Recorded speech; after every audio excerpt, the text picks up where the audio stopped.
My name is Rachel Morgan, and I live in Boulder, Colorado.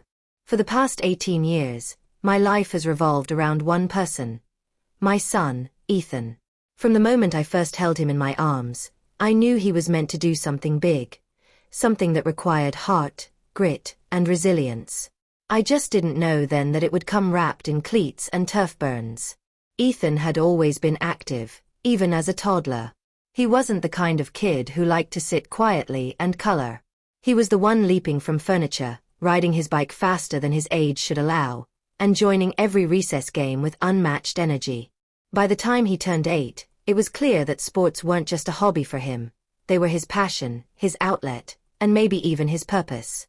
Football became his world. Not the casual flag football you see kids playing on the weekend, but real, structured, full-contact football. He was good at it.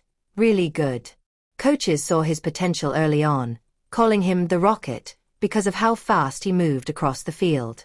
I was proud, but also scared. Every hit made me flinch. Every game brought anxiety. But I knew I couldn't hold him back. My job wasn't to stop him from falling. It was to help him stand back up. I became that mom, the one on the sidelines with a thermos of hot cocoa during cold games, the one recording every touchdown, the one yelling louder than anyone else when he made a good play. I wasn't embarrassed. I was proud. Ethan trained harder than most kids his age.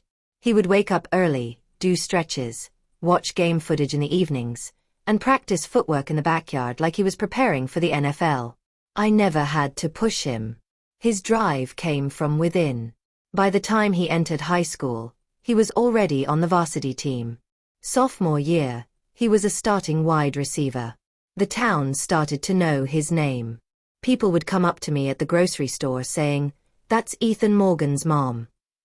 I smiled, but I always reminded myself and him that character matters more than talent. And to his credit, Ethan never let the attention get to his head. He stayed humble, always thanking his teammates and coaches before taking any credit. Then came his junior year, the season that changed everything. It was a crisp Friday night in October, the stadium lights glowing against the falling leaves. We were playing our school's biggest rival, and scouts were in the stands. This was the game he had trained for, dreamed about. Ethan was electrifying in the first half. 2 touchdowns, over 100 yards. The crowd was on fire. But just before halftime, it happened. He caught a pass mid-air, turned to run, and was hit hard, clean, but brutal. The kind of hit that silences a crowd instantly. He didn't get up. I don't remember how I got from the bleachers to the field. I just remember his helmet being removed, the paramedics checking his spine, the panic rising in my chest like a tidal wave. He was conscious, thank God, but in pain, real, visible pain. They took him to the hospital. Torn ACL. Severe sprain in the other knee. Possible nerve impact. The doctor's words felt like thunder. He's out for the season. Maybe longer. Ethan didn't speak much in the first few days. He lay in his room with his leg elevated, staring at the ceiling. The boy who used to sprint across the yard now needed help to get to the bathroom. It broke my heart. I stayed strong in front of him, but I cried in the laundry room, in the car, in the shower.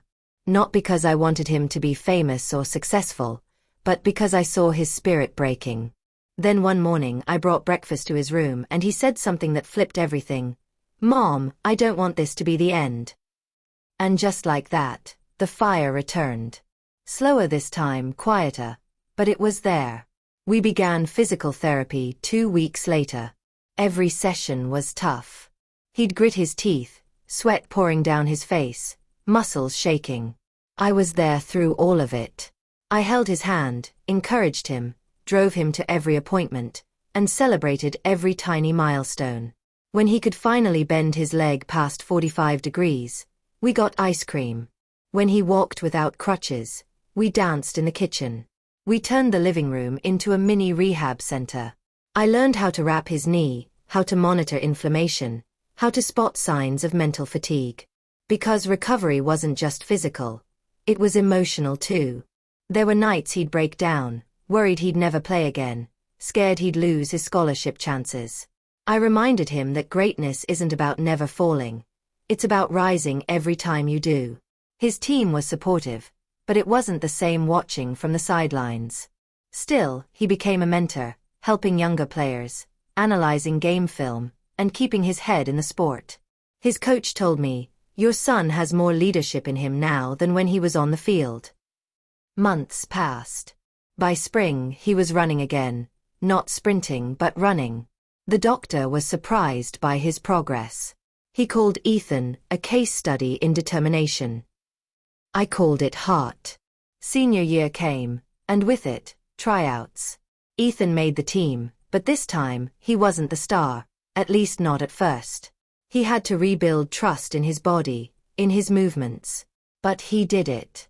Slowly, consistently. By mid-season, he was starting again. By the final game, he was back to form. And then it happened. Something none of us expected. He got an offer. A full-ride scholarship to a respected college in Oregon. The scout who had been at that game where he got hurt had followed his recovery. He said, "Any kid can run fast. Not every kid can come back like that."